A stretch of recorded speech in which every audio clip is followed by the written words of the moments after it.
James Yap tuluyan ng tinakwil ang anak na si Bimby Aquino matapos makipagrelasyon sa kapwa lalaki. James Yap tuluyan ng tinakwil ang anak na si Bimby Aquino matapos makipagrelasyon sa kapwa lalaki. Nagbigay ng opisyal na pahayag si James Yap hinggil sa kanyang anak na si Bimby Aquino na ngayoy formal ng tinakwil matapos ang mga balitang kumalat ukol sa relasyon nito sa kapwa lalaki.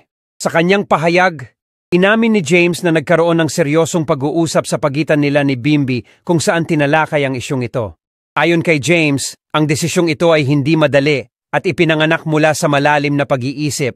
Binanggit niyang ang pagtanggap sa ganitong uri ng relasyon ay isang bagay na hindi niya kayang suportahan at ito ang naging dahilan ng kanilang pag-aaway.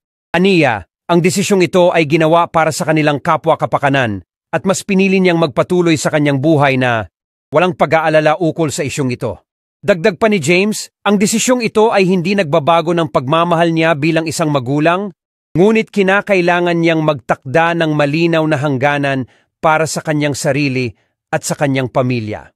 Nagsabi rin siya na umaasa siyang magkakaroon pa rin sila ng pagkakataon na magkaayos sa hinaharap. Ang pahayag na ito ay agad na umani ng iba't ibang reaksyon mula sa publiko at sa mga tagahanga ni James at Bimby.